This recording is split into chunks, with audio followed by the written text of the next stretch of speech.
Thank you for listening to this download of Start the Week, presented by Bridget Kendall. Hello. It's Britain's changing landscape we want to explore today, what we lose and what we gain as buildings and communities come and go in cycles of regeneration and decay. Patrick Keiller traces the signs of visible decline in Britain's cities over the last 20 years and with his filmmaker's eye penetrates beneath the surface to explore invisible reality. Victoria Henshaw looks not with her eyes, but her nose. As lecturer in urban design at the University of Sheffield, she's worried that the smells of our cities are being wiped off the map as our modern obsession with hygiene is rendering our urban landscape bland and odourless. As a priest of a parish in Elephant and Castle in South London, Giles Fraser is concerned with neither the look nor the smell of a city, but the people who live there. His new radio series looks at community and asks whether these days having a lot in common with your neighbour is always a good thing. And Scottish poet Robertson recalls his visit to a place where a close-knit community is no more, the bleak, remote island of St Kilda, whose last inhabitants left nearly 90 years ago.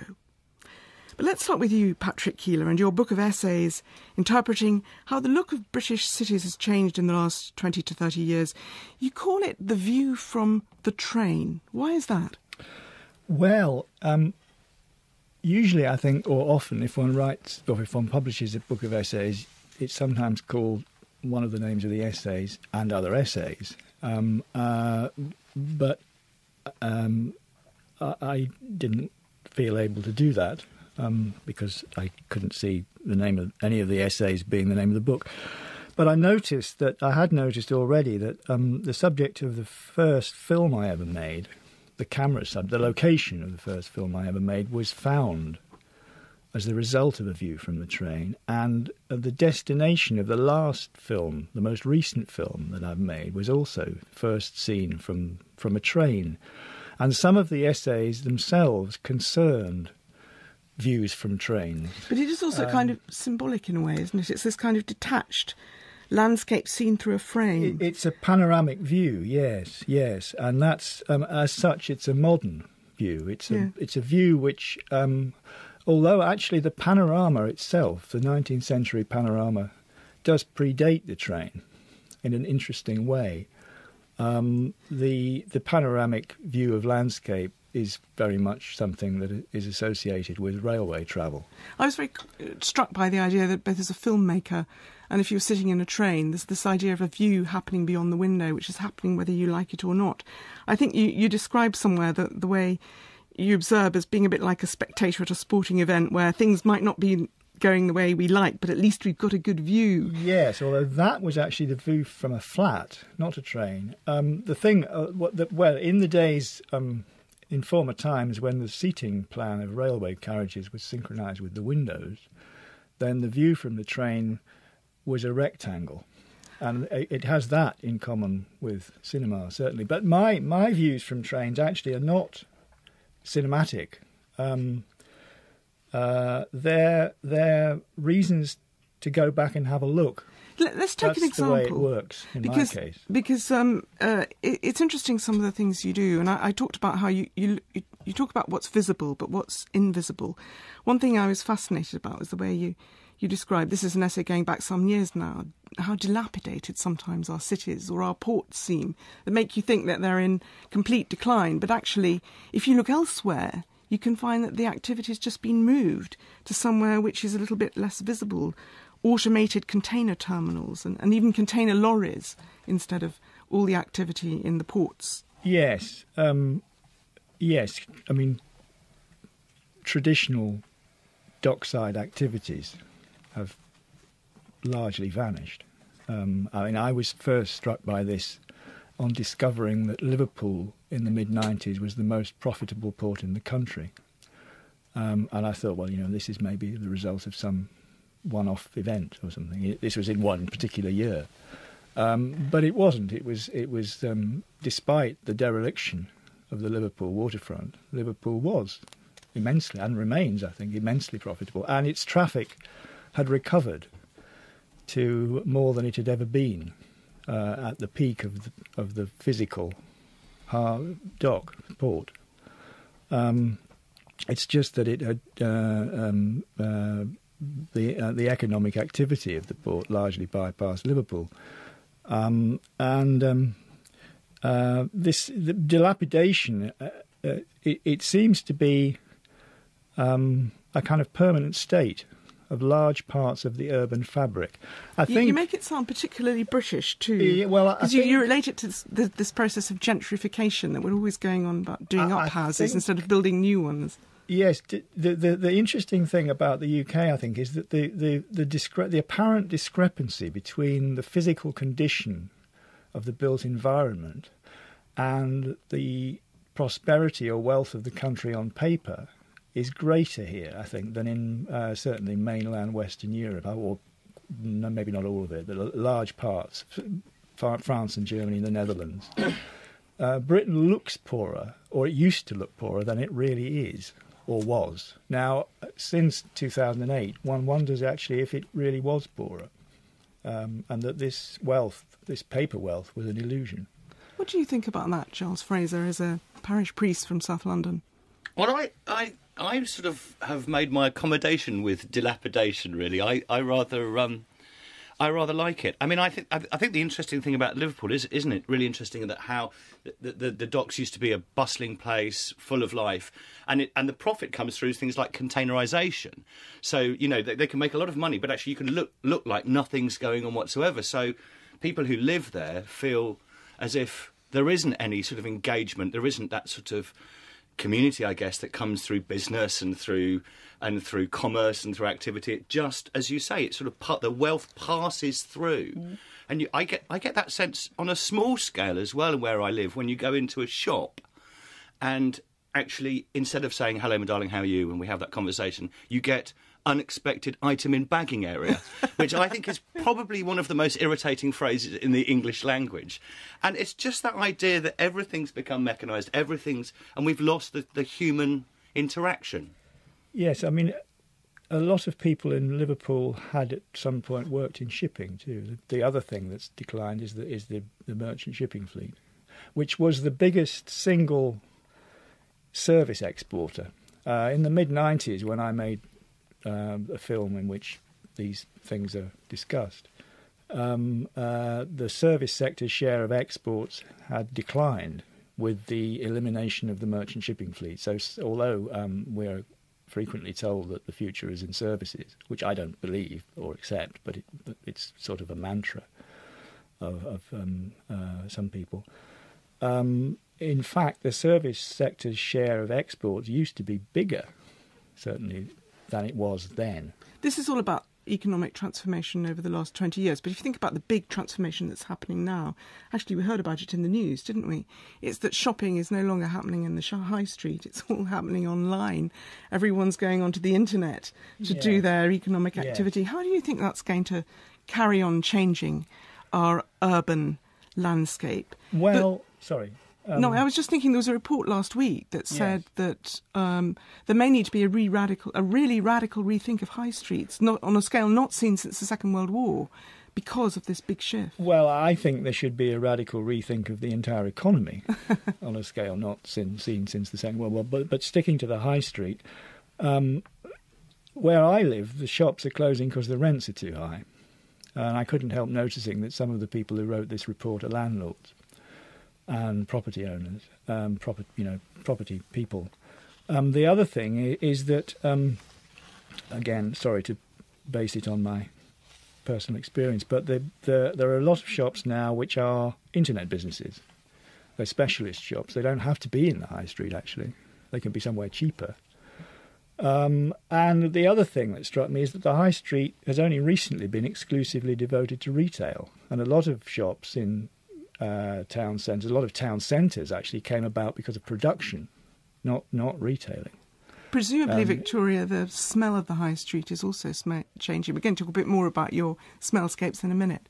Of course. I mean, when we think about clone towns and clone cities and talk about how high streets all looking the same and including the same shops, the same is true increasingly in those main streets where the smellscape as well is similar. So you have smells that are being emitted from certain stores and they're mixing in with, say, the smell of people smoking in the street as well. So often you do get that kind of homogenisation connection. But likewise, you do have areas where it's very different as well. So it's not strictly the case right across the city, only in certain prime retail areas. Any thoughts, Giles, about where our high street is heading? Oh, they're so boring at the moment. I mean, they're just generic, and they're moving out to shopping centres, which are our new cathedrals.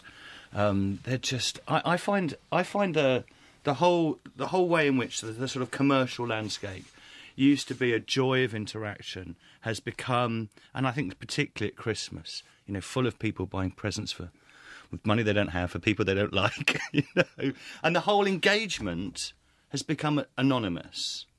Much more anonymous, related to the sort of, the anonymity of the smells, or the smells becoming all homogenised and so forth.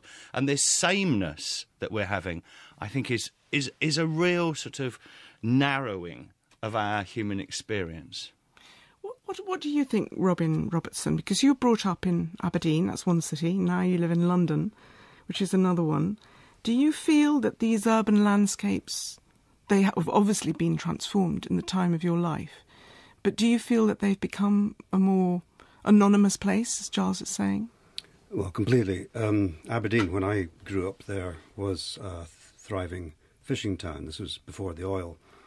And when the oil came, like all robber industries, it ripped the heart out of the city, and it's still reeling as we speak. And a lot of the smaller fishing ports to the north of Aberdeen are basically heroin towns.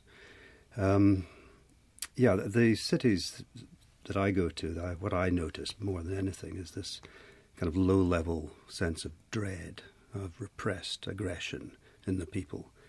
And the high street is, as we've said, homogenised and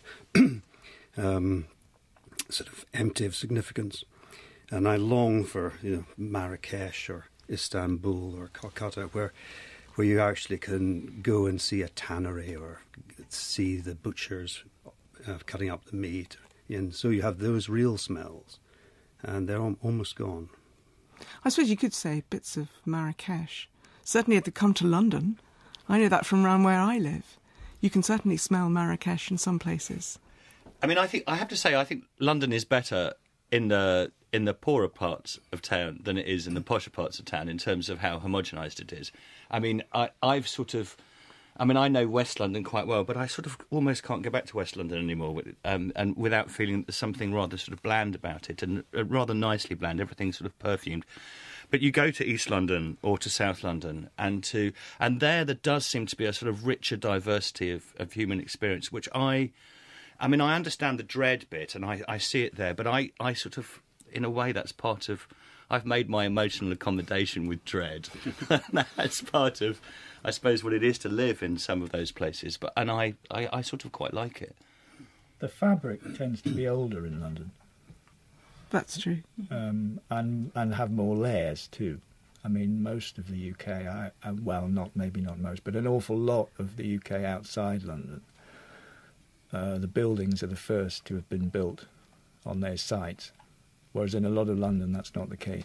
Well, the Luftwaffe had something to do with that, of course. It had something to do with changing that. But before that. No, I know, but they changed it. But they changed Sheffield, and Liverpool, lots of provincial cities, regional cities. But I think that it's always struck me that there's a difference between London, and from that point of view, because even before the 20th century. There were layers, like Bishopsgate used to have the curtain, and Bankside, Tate Modern, for instance, used to be a power station. Before that, it was a gasworks. Before that, it was a pleasure garden. And there's a kind of interesting return to that with Tate Modern, which is, among other things, a place of resort. Let's just move from the layered meanings of urban dilapidation to the wild and sometimes forbidding beauty of Scottish islands, which are about as different a landscape as you could get. Although, Robertson, Your most recent project, which took you to St Kilda, is actually a place which is very layered, isn't it? Because it's had people living there for 2,000 years. On the very edge of the British Isles, a remote outcrop beyond the Outer Hebrides out in the Atlantic Ocean, but actually no permanent inhabitants now, because they all left in 1930. What made you want to go there? Well, most Scots grew up with the story of St Kilda, and it's interesting that Patrick was talking about 19th century panoramas, because St Kilda as it is now is a kind of perfect 19th century romantics paradise. It has these picturesque ruins of what was once a community, surrounded by these extraordinary, awe-inspiring mountains of the true sublime. And as you say, it's the most remote part of the British Isles, and I think probably the most thrilling. And it's very, very difficult to get to. You have to get to the Outer Hebrides, then you have to charter a boat, then you have to sail for nearly 7 hours west into the Atlantic, which is not a forgiving sea. And then when you get there, there's every chance, because of the level of the swell or the direction of the wind, that you won't actually be able to make a landfall, and you'll have to turn around and make the 7 hours back, throwing up over the side, all the way to the Sound of Harris. When you described your trip there, actually what it made me want to go too, because it is so exciting. The idea that when you arrive, there are these steep cliffs, the highest cliffs in the British Isles, right? Yes. Which you described as being like Mordor from The Lord of the Rings. Well, what you're looking at as you approach is the rim of an extinct volcano that erupted probably 50 million years ago. And these outcrops of rock just rise directly out of the Atlantic, 1,400 feet in some cases. Now, to put that in perspective, the Shard in London, where we are now, is only 1,000 feet high. So these are extraordinary sheer drops. And not only that, as you approach, you're suddenly aware of all these seabirds. It's the biggest gannet colony in the world, the biggest fulmar colony in Britain, puffins everywhere, and the noise that they make and the guano that they create. The smell as well, presumably. Absolutely. It's very, very acrid. And it's like no landscape I've ever come anywhere near. OK, well, that's a community of seabirds. But the community of people who were there until 1930, they left of their own volition. And there's a haunting story of how they left a Bible open at the pages of Exodus in every room. It's quite chilling, actually. Well, they were very unhappy to leave. They did ask to be evacuated, it's true. The community had dropped, had remained static, we think, at around 200 people for hundreds and hundreds of years, possibly even 2,000 years. And all small communities have an optimum number, and because of various reasons, mostly sickness brought in from outside, emigration and just economies, the population dwindled to 36, which was untenable. And so they asked the Scottish Government to take them off. But they went with very heavy hearts. This was the only place they knew. And they had no idea what the mainland looked like. And indeed, they'd never seen a tree, for instance. A lot of them were sent off into forestry to work with trees, things that they'd never, ever encountered. Breathtaking. It's a perfect example of a small-knit community, isn't it, Giles? But perhaps not an ideal one, certainly not a self-sustaining one. Well, it sounds utterly miserable. I mean, I couldn't quite... When people go, I really want to go there, I go, really? I mean, is that true? I'm taken by the romanticism. Well, yes. I mean, there's not a Starbucks, I guess. The whole thing about these small communities that I think are really interesting is, and I mean, these are the sorts of models, I mean, I think we're sort of overly committed to a sort of parish-based geographical idea of community, which is a place which has got the same sort of people are like each other, people share the same sorts of values. This will be a classic example. And I think my problem compared to London is I try and make community in a place of such extreme diversity. And we've found it very, very difficult, I think, now to combine the sort of solidarity that we romanticise on a place like Kilda with the diversity that we have. And actually, I still think we're trying to impose, through a sort of romanticism, when we talk about community, something like that upon the diversity of a place like London. And actually, you can't do it. It's just not possible to do. Don't you think that's a false dichotomy, though? I don't think it's... I think we have to negotiate between solidarity and diversity, and I think that's very important. But what I think is that we ought to move away from seeing community as being located in geography rather than located in something like common purpose. Yes, I would agree with that. I only say that because I recently made a film which was attempting to investigate this what I described as a discrepancy between the attention paid now to mobility and displacement and a tendency to fall back on formulations of dwelling community which are based in a more settled agricultural past. And one of the views from the train, the last view from the train, was actually of what turned out to be the site of an agrarian rebellion in 1596, which was led by an inhabitant of what was already then an enclosed village, what became a deserted medieval village, a DMV, to give it the acronym. And I was struck. I read it. There's a very good account of this by someone called John Walter, who's a historian at Essex University, and I was very struck by the class relations of this village, which seemed extremely modern. Okay, we can and were not at all an idealised community of the kind that you conjure up and describe in your programme. We're going to come back to communities in a minute, but I just wanted to come back to you, Robin, and your poetry. You were inspired by your visit to St Kilda to write not poems but song lyrics in collaboration with the folk musician Alistair Roberts, called Herta Songs. But you're going to read for us now from your latest collection of poems, Hill of Doors, which actually has just been shortlisted for the Costa Books Awards for poetry. So tell us which poem you're going to read and why. Well, it's a poem that's unusually autobiographical for me, and it's set on my coast, which is the other side of Scotland, the northeast coast, on a family holiday, it looks like, when I was probably 3 or 4 or 5. But you can detect, even in this short poem, a desire to be somewhere else. It's called A Childhood.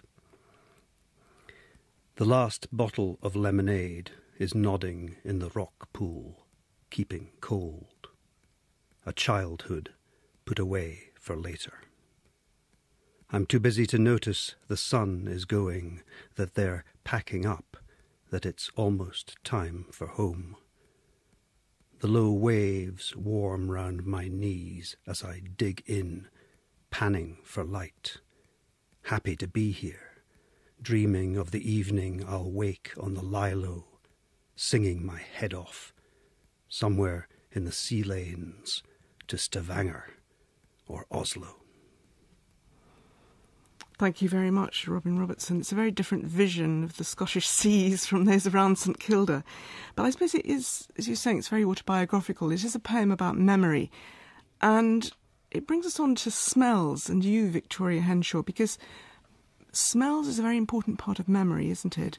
Actually, perhaps something that can be even more evocative than the visual. And yet you say in your book, Urban Smellscapes, that when it comes to our cities, we're in danger of forgetting what they smell like. Why is that? Well, it's amazing that the sense of smell has this, the very nature of the way that the brain is hooked up means that it has this ability to kind of transport us across time and space back to some place, some city that we've been to in the past. And clearly, today within our cities, we have this focus on cleaning them, on deodorising them, and have this homogenisation in many cases. And so we've seen traditionally the decline of places like the markets areas. Thankfully, some of those are really starting to thrive again now. But it does create this kind of dilemma about, are we by not paying attention to the smells, by being urban designers, architects, landscape designers, where we focus very much on the way that things look and protect, heritage views and things like that, are we forgetting about the smells? And as a result, is it only really when we've destroyed smells that we actually come back and think something's different and we've lost something and we can't put it back? Patrick, you talked about, the old cities where you could smell the tannery. I kind of wonder, actually, if some of these smells, I'm quite glad we don't smell them. Tanning factories being one, pig manure, excrement. I'm quite glad we don't have those in our cities. Well, if you think about how a perfume is made of all the various different components. Some of them are smells that actually individually we'd like, but actually they have notes of urine. They have fetal notes in many of the perfumes as well. I'm feeling shocked. And it's certainly, in terms of smells that we like, they often have to have this combination, this dilemma between and juxtaposition between the positively perceived smells and you need that depth of smell as well. And when you think about cities, sometimes if we're cleaning away all these smells that we traditionally think of as bad, we might be actually losing the unique combination. So if you think about when we mix colours, when we mix blue, when we mix yellow, we create green, and green isn't blue or yellow, it's something different. And it's the same in cities, that actually we mix all those different smells and we're creating something that's unique. You take people on smell walks, don't you, through cities? That's right. I take people on smell walks on cities all around the world, and it's great because it's almost as though as children we're taught you shouldn't smell things, you shouldn't enjoy it and revel in it. And so when I take people and almost give them permission to smell things, you'd be amazed what they smell. They get their heads in bins.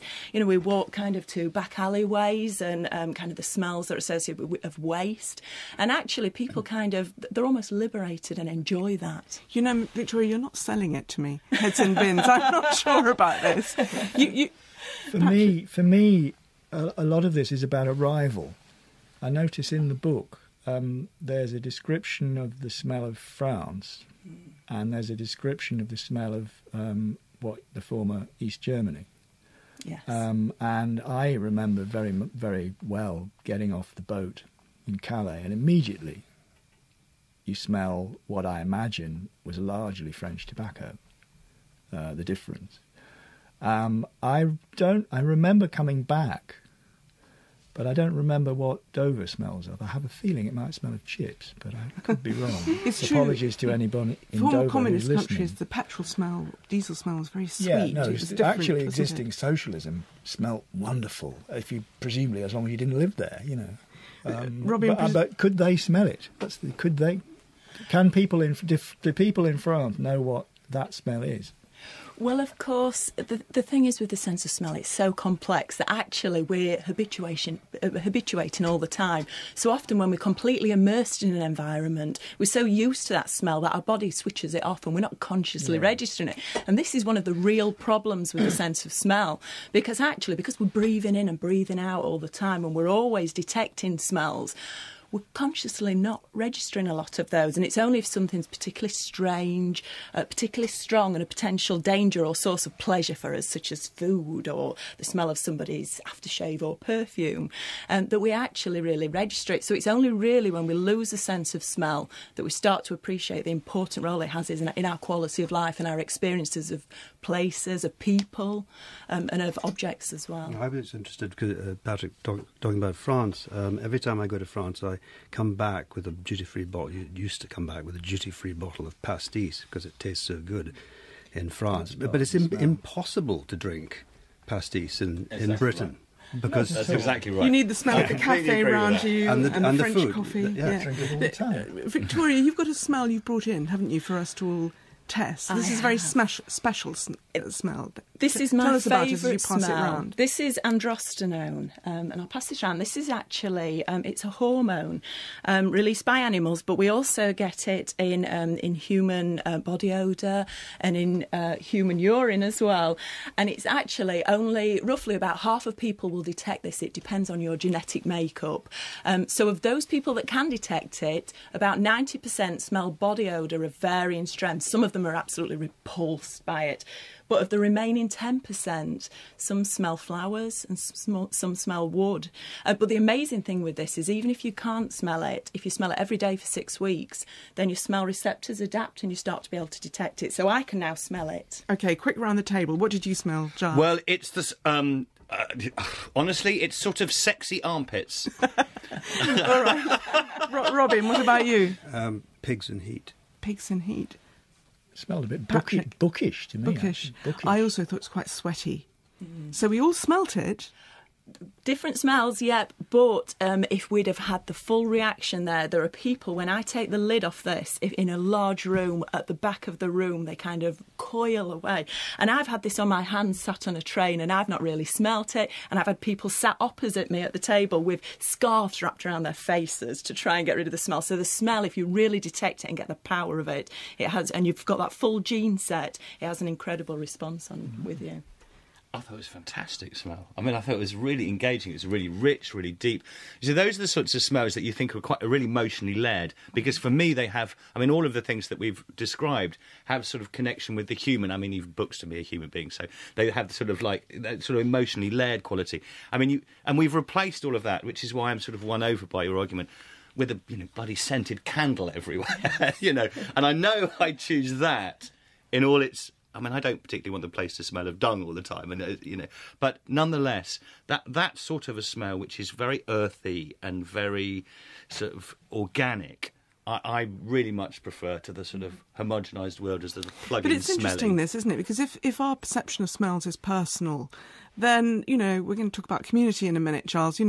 What you like, someone else might not like and may indeed cover their nostrils in order not to smell you. I was thinking, Robin, about your childhood, of the time you recalled in your poem in Aberdeen, which must have smelt of fish everywhere. Smelled of fish. Well, was that a good fresh smell? Fish doesn't smell of fish. Okay. But yes, there was some fish that had gone off. But also I passed an abattoir on the way to school. And yes, there were smells everywhere. And there were also smells from people. People have their own personal weather. And I think that's a crucial identifier. Did you think of smells when you write poetry?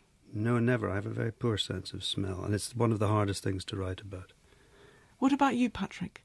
Through the window of your train, of course, you're cut off from the smell. Well, films, generally speaking, I mean, they smell of polyester, but they don't, when you're washing them, they don't tend to smell. So it's one of the things. There are lots of weather. Actually, is quite well. Light, obviously, is not difficult because that's what one generally is interested in. But if it's raining, often you can't see it in a film. So smell is one of those things that doesn't really figure. I'm often struck by unexpected smells which remind you of other smells, and that's, I think, one of the it's one of the differences. One of the particular qualities of smell is that if one suddenly gets a whiff, you think, well, what does that... I mean, for some reason, the Jubilee line extension reminds me of the Prague metro. I think it's to do with the lubricating oil, or possibly the brakes. But it's very interesting for me because I'm very fond of Prague. I've been there several times, and if I go and stand on Southwark Station, I can get a whiff of it. There was a hydraulic lift too once where I had the same smell. Of course, yeah. So it's an unexpected thing. It's not, it's difficult to conjure up an imaginary smell, I find. I don't know about you. So, some people are able to conjure up imaginary smells and some people can't, and that's well known. But there are all sorts of interesting things here when we think about I was really interested in Patrick's work, how you talk about how we're stuck in one point in time, effectively, when you think about virtual worlds and how it's sometimes easier to make contact with other parts of the world than it is to think about travel through time. And there are people who've done research about smells, actually, going back to your point, thinking about how you transport. As you walk down a street, you're connecting with all sorts of times, be it in your past or in your future. There's a researcher in Montreal who's looked at this specifically, how you detect smells, and this smell is kind of something that you remember from your childhood or something that you remember from last week, or actually makes you think about something in your future or very much about the present. So time does in many ways transport you to these different places, but language is difficult. Yes, that's a difference between film and reality, actually. It's an important difference, is that films have this, seem to me anyway, to have this habit of homogenising temporal aspects of reality. If you walk down the street, the past is always, there are elements in that experience that come from many different times. But if you look at a picture, it somehow seems to be the date that the picture was taken. It's a fascinating thought you're bringing up here, that, maybe this is one way to help our high streets, is because smells are so very personal, that they're one way to overcome this blandness, not just in terms of the odour, but also in terms of what they look like. But there's a dilemma here, isn't there? And this brings us on to your interest, Giles, and your radio series on Whatever Happened to Community, because if the power of smell is because it's very personal and it links back to so many memories, then it doesn't necessarily help to build a community, because people will have different response to what they're perceiving around. Yeah, well, people mean very different things by community. It's one of those elastic terms that can be stretched in all directions. I think, generally speaking, people have sort of warm and fuzzy associations with the idea of community, with the idea of home, with the idea of place. And I mean, I began this series moving to my new parish in the Elephant and Castle, and it didn't have what I sort of recognised as community. There are lots of people passing through. The Northern Line goes right underneath my house, and you have thousands of people every day coming through, but actually, and also populations coming through all the time, and there didn't seem to be the sort of social connection. Lots of lonely people, lots of social dislocation, and people sort of clinging on to a sense of community, but it wasn't how I imagined community to be. And actually, churches work well in traditional places with thick communities. Thick and so meaning like a traditional village where everyone knows each other. Exactly right. Don't knock their doors. All of that's exactly right. That's the sort of thick community, high degrees of social solidarity, low degrees of diversity. And I live in a place which has a sort of high degree of diversity and a reasonably low degree of social solidarity. And actually, I quite like that, which is not what, there's more freedom there, there's more freedom to... but that was the sense was that we also have this huge nostalgia for... And we've always had nostalgia for something that happened in the past. So one of the things I look at is the way in the 19th century they had a nostalgia for a form of community they thought they were losing. So Pugin and the Gothic revival are rebuilding churches and schools and all this sort of stuff on this model of a sort of imagined community from the Middle Ages, because industrialisation had broken everything down. So, this sense of, it's all going to pot. Everybody's always thought communities are going to pot. But there is a question, I think, particularly in cities, about whether the sort of parish type of idea of community is really one that's going to take us forward. And that's the sort of question that's at the heart of my programme. You mean that geography is not really the answer these days? That geography is not the answer. So we think of community in terms of place. But actually, for many people, place is a dormitory. It's where you sleep, for many people. And so, actually your community may be at work more, or it may be a community of interest. So we actually coalesce, because we live in such a diverse place, we coalesce around common purposes. So it's actually, I suspect, the whole idea of sort of what you share in terms of common purpose with people that brings you together. So it isn't... I don't feel in London many of us live in communities of place. Now, that's problematic for the elderly or for a number of people for whom they live in that place, but they don't share particularly some, get out to work or... so it's as the meanings of community shift, some people are beneficiaries and some people lose out. What do you think, Robin? I get the sense that you're not that keen on London. Well, I'm interested in this idea of common purpose in London as a kind of social glue. It seems to me that quite often the common purpose is adversity, it's poverty, it's hardship, it's complicated, and when the Blitz spirit is activated, that's when London seems to be at its strongest. But that's a very odd way to be looking. I think that's true. I mean, someone I very much admired, Cedric Price, used to talk about well-serviced anonymity as a goal, and that community meant that one united around a problem. I don't think I would entirely agree with that, but I was very struck by what you said about reciprocity, which is maybe another way of coming at it. Place-centred myths of community don't have a good track record. No. You mean by that they can be exclusive? Well, I'm thinking of Nazi Germany. I was listening to the World Service once very early in the morning, and I heard somebody talking about, this was in the 90s, somebody talking about ex-Yugoslavia, and I think a refugee from Stolac who had been displaced by his Croat neighbours to Mostar, which is, I think, probably not very far away, probably 40 kilometres or something, 50 kilometres. And the quote from this man was that he wanted to. I think he was already planning to go back, despite the difficult predicament. He said, "My family have lived in Stolac for centuries. I love the smell of the river."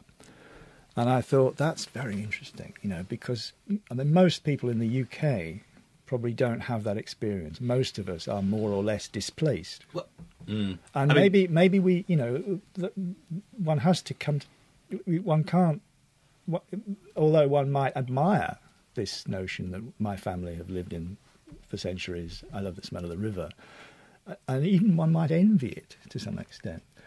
It's just not practical. Okay, briefly, Giles. Yeah, I mean, it's still there. I mean, in this first programme that's on tonight, I make my mum cry. The person who's like the great advocate of like these sort of small rural communities, a person I could think of was my mum, who lives in a small hamlet in Northamptonshire, and I went and she said it's lovely. She's only lived there about 2 or 3 years, but she thinks it's home. And she said it was classless. Yeah, well, that's It takes me back to my agrarian rebellion, where these guys who were artisans, they weren't. OK, we're going to have to stop there. Thank you to all 4 of you. Patrick Keiller's book, View from the Train, is out now, as is Victoria Henshaw's Urban Smellscapes. Giles Fraser's series, as we heard, begins tonight and culminates in a debate on Wednesday, the 18th of December. Robin Robertson's latest collection, Hill of Doors, is also out. Next week, Anne McKelvoy considers cells, mutants and musical rarities with Alison Woolard, Roger Kneebone, Mark Elder and Catherine Asprey. But for now, goodbye. There are many more Radio 4 arts and discussion programmes to download for free. Find these on the website at bbc.co.uk/Radio 4. With neither the look nor the smell of a city, but the people who live there, his new radio series looks at community and asks whether these days having a lot in common with your neighbour is always a good thing. And Scottish poet Robin Robertson recalls his visit to a place where a close-knit community is no more, the bleak, remote island of St Kilda, whose last inhabitants left nearly 90 years ago. But let's start with you, Patrick Keiller, and your book of essays interpreting how the look of British cities has changed in the last 20 to 30 years. You call it The View from the Train. Why is that? Well, usually, I think, or often, if one writes or if one publishes a book of essays, it's sometimes called one of the names of the essays and other essays, in common with cinema, certainly. But my views from trains actually are not cinematic. They're reasons to go back and have a look. Let's take an example. That's the way it works in my case. Because it's interesting, some of the things you do, and I talked about how you talk about what's visible but what's invisible. One thing I was fascinated about was the way you describe, this is an essay going back some years now, how dilapidated sometimes our cities or our ports seem, that make you think that they're in complete decline. But actually, if you look elsewhere, you can find that the activity's just been moved to somewhere which is a little bit less visible. Automated container terminals and even container lorries instead of all the activity in the ports. Yes, but I didn't feel able to do that. because I couldn't see the name of any of the essays being the name of the book.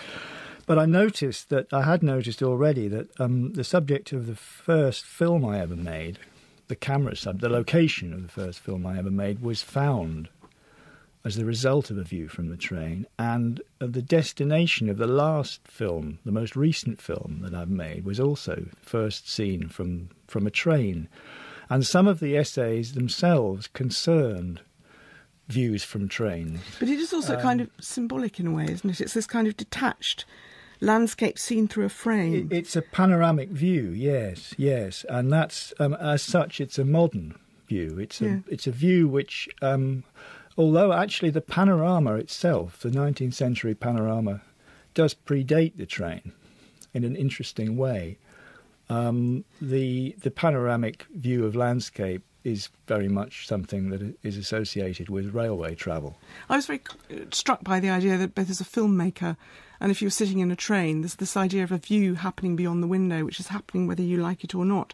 I think you described somewhere the way you observe as being a bit like a spectator at a sporting event where things might not be going the way we like, but at least we've got a good view. Yes, although that was actually the view from a flat, not a train. The thing, in the days, in former times when the seating plan of railway carriages was synchronised with the windows, then the view from the train was a rectangle. And it has that. Thank you for listening to this download of Start the Week, presented by Bridget Kendall. Hello. It's Britain's changing landscape we want to explore today, what we lose and what we gain as buildings and communities come and go in cycles of regeneration and decay. Patrick Keiller traces the signs of visible decline in Britain's cities over the last 20 years and with his filmmaker's eye penetrates beneath the surface to explore invisible reality. Victoria Henshaw looks not with her eyes, but her nose. As lecturer in urban design at the University of Sheffield, she's worried that the smells of our cities are being wiped off the map as our modern obsession with hygiene is rendering our urban landscape bland and odourless. As a priest of a parish in Elephant and Castle in South London, Giles Fraser is concerned